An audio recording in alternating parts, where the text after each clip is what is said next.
Sarah, Sarah, no time is a good time for goodbyes. You're listening to the 54665. All things economic development relevant.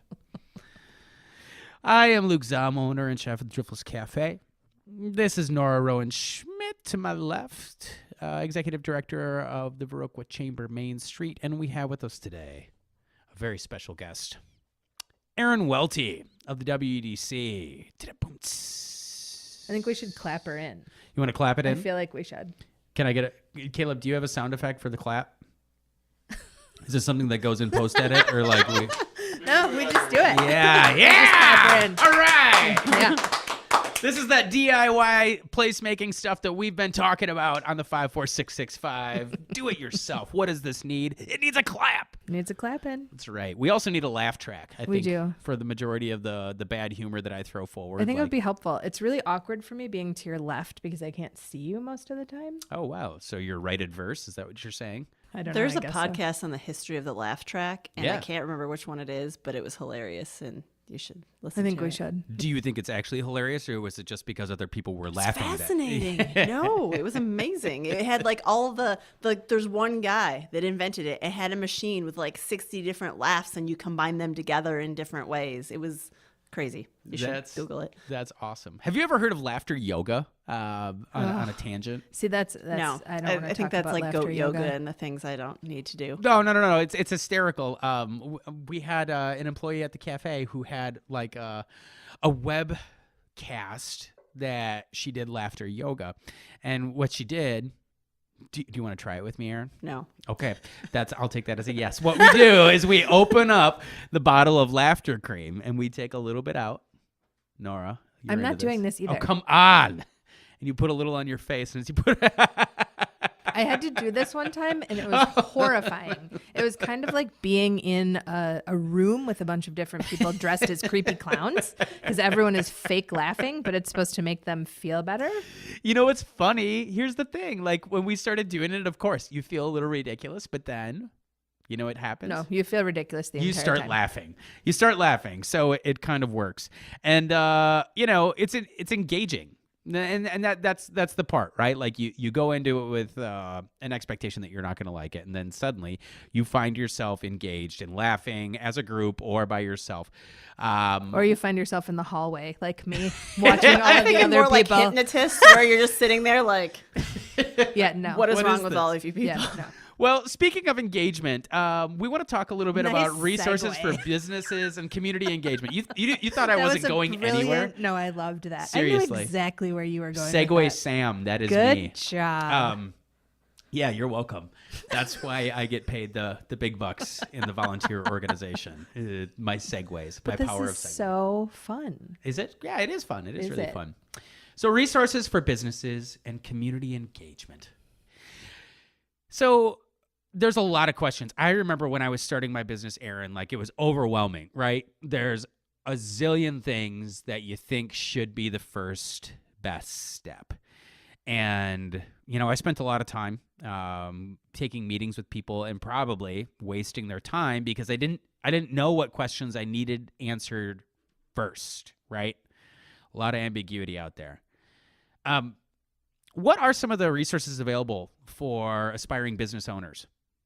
There are tons. And I think when you say that you spend a lot of time having meetings, I think you're unusual because a lot of the panels I've been doing for entrepreneurial stuff, and we're doing a couple for Pop-Up Week and Entrepreneur Week, the 5th through the 11th, businesses say, we have all these resources that are there, and they're like, and we have entrepreneurs stand up and give their really inspiring story. And then they're all like, well, what resources did you use when you were starting up? And they're like, well, none. I was too busy starting to even like come out of the weeds to call anybody or to make a business plan. And they're like, in retrospect, I wish that I had done X, Y, and Z. But it's very rare that we find an entrepreneur that says, oh, I actually used, XYZ resources. So it's, unless they had somehow, become connected with them, I think it's very uncommon that people utilize them because they're just not things that people think, they don't know. And so they're not going to Google business resources necessarily. But there are a lot. So WIBIC. Can you tell us what WIBIC is quickly? WIBIC stands for Wisconsin Women Business Initiative Corporation. They don't just help women, they help lots of entrepreneurs, but they also have a really strong online class portfolio. So a lot of people say, I can't take classes, I don't have any more time, and no one has any more time.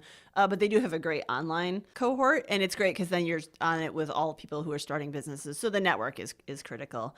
And then I know a lot of small business owners there's Facebook groups for lots of industries. So there's a toy shop Facebook group, and that's amazingly supportive. There's a furniture, home goods Facebook group of small businesses. So that's a really strong network. Is there a laughter yoga? Online? I'm sure there is. I'm Caleb, sure there's can a you look goat this yoga. up? Can you look this up for me? Laughter yoga Facebook resources. Thank you. Most communities have some combination of Small Business Development Center or SCORE, so Service Corps of Retired Executives, Service Corps of Retired Executives, where it's folks that are in the business industry or former business owners that will help advise you on your business plan, which is great for getting better loans mostly, but for also knowing what you don't know. They can point you in directions, and some of them have specialties in manufacturing or retail or restaurant or things like that, which are really great. And then some communities have incubators or co-working spaces or things that have kind of some structure around them to help you network with other people in the same space. I think that's the best way to find about resources that are relevant, is to have a network of other people who are entrepreneurs. And the best thing communities can do is to help bring those people together, because they're not going to provide classes or training that's good for everyone. But if you create a network of people who are in the same kind of realm of their business, can be really effective. Sure. So hypothetically speaking, Errin, say you were in jail and you were trying to start a business and you got one phone call to make in jail, and you needed a free resource because you're in jail. Who do you call? I'm pretty sure jails have lots of resources for people starting businesses. Okay, hypothetically speaking, give me a break here. We're trying to paint a scenario. They got lots of time. They've got all the time in the world to write a business plan. Should be no problem. Who would I call? Probably the closest UW system to me. I mean, there's a lot of tools at the UW system that people do not take advantage of. There's a whole UW Legal Center that will help people draft up their patents or draft up their employment agreements. There's a prototyping center based out of, I think it's Whitewater, that will help you do some of your industrial design if you want to make an actual product.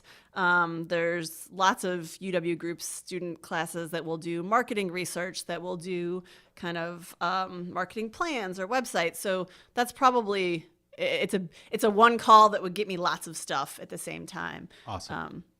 And is there a specific like, so if you were just going to call your local, say, UW extension, is there a specific office that you would want to ask for that's kind of ubiquitous throughout all the UW agencies?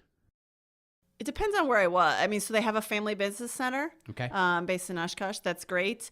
But if I'm in a certain industry, if I'm in fashion design, I'm going to call Menominee because they've got a fashion design institute, and they're going to have those resources. So to a certain extent, it depends on what I'm trying to do. Okay. Cool. So you see, that's how the analogy worked there, Nora. I mean, I know you were, for listeners, you couldn't see the amount of eye rolling that was happening there, but really, I mean, I do know how to lead an effective podcast. Yeah, I don't have my sunglasses on today, so it is possible to see the eye roll. No, that was very good. Excellent work there, friend. So we've talked about some of the free resources. Let's talk about some inexpensive resources. So you've tapped all of the free resources in the area. You've learned everything that you absolutely can. What are the least expensive resources? Perhaps that's joining your Viroqua Chamber Main Street, for example. Which is a good idea. Which is a great idea. Everybody should do that.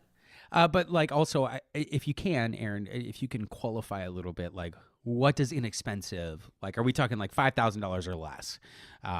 Or is it $1,000 or less? Yeah, good point. Okay. I think the average business startup is like 5,000. So sure. Okay. There's a lot of resources, especially in terms of kind of market stuff. So if you're writing a business plan, one thing I help a lot of businesses with is free demographic information. So if I'm writing a business plan, and recognizing that business plans very rarely actually look anything like the business that you're those things have nothing to do with each other usually, but you need to have some justification for what you're saying when you go to the bank so that they believe you.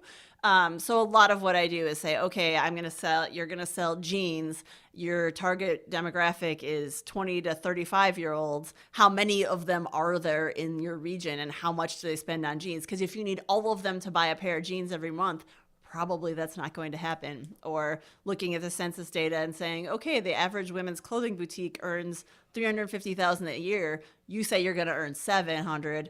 Why is that? What are you going to do that's different? What makes you different?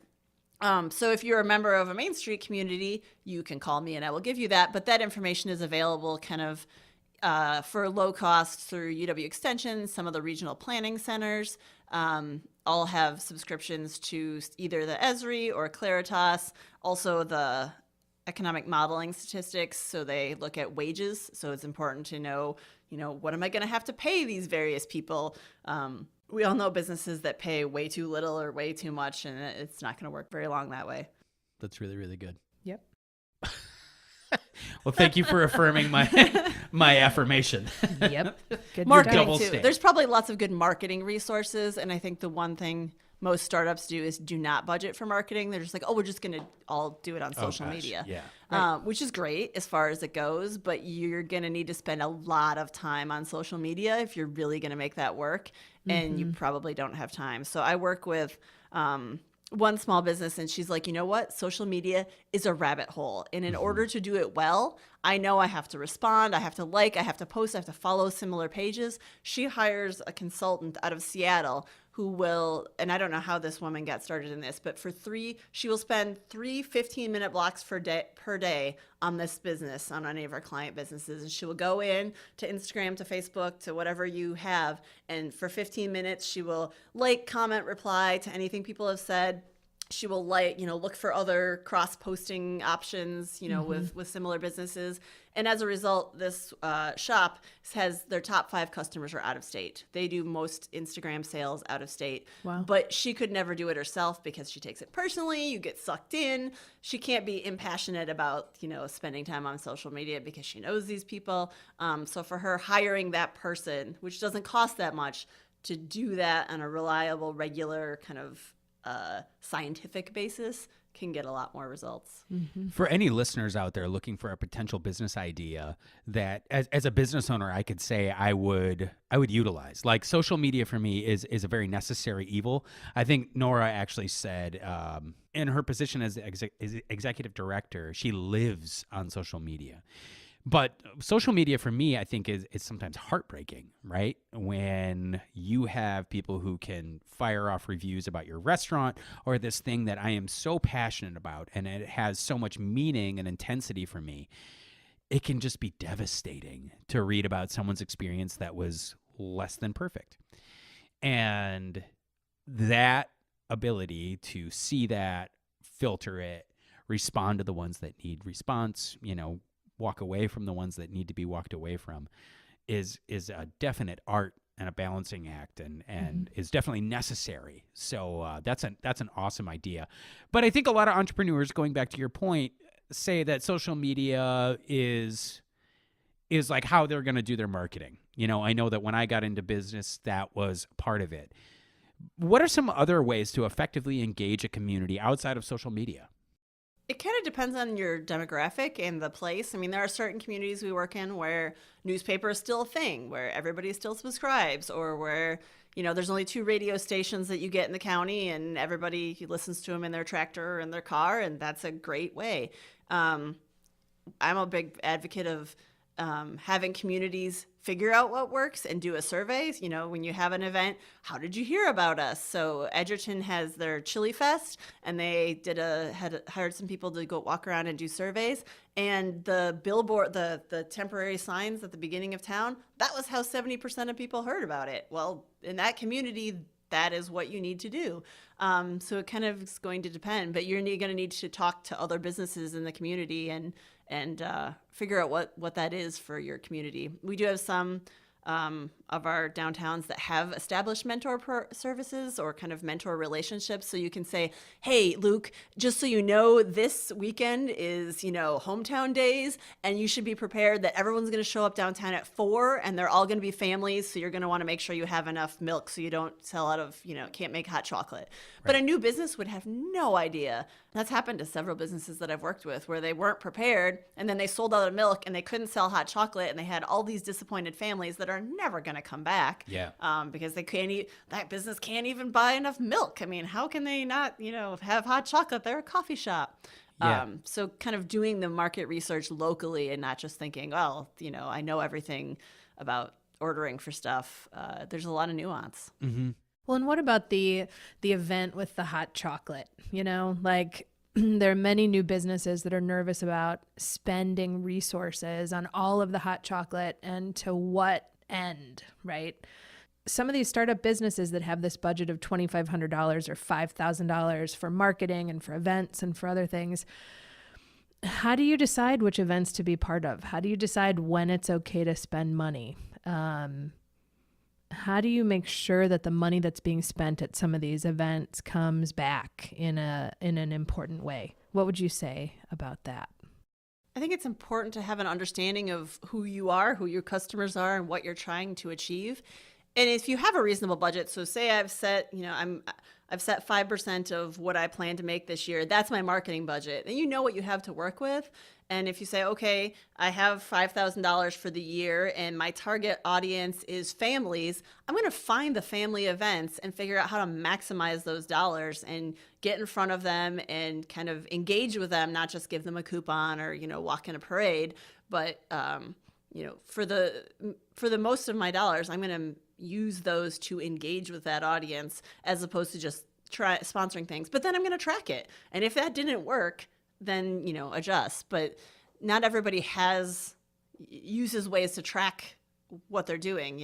Is it just how many people came through the door, or is it how many people now have name recognition? What are you trying to achieve? And then you'll know if that's working for you. But you got to have a plan. Sure. What would you say about, like some of those metrics, the tracking metrics and like measures of success, right? Social media, it's really, I got a notification this morning that I have over 30,000 likes on my personal Facebook page. And I thought, wow, that's a lot of likes. It's a lot. Right? Mm-hmm. I have 3,000 Facebook friends. I think I have like maybe 10 friends in real life. But it's one of those things. I'm not sure if that's successful or not. From your perspective, what do you look at?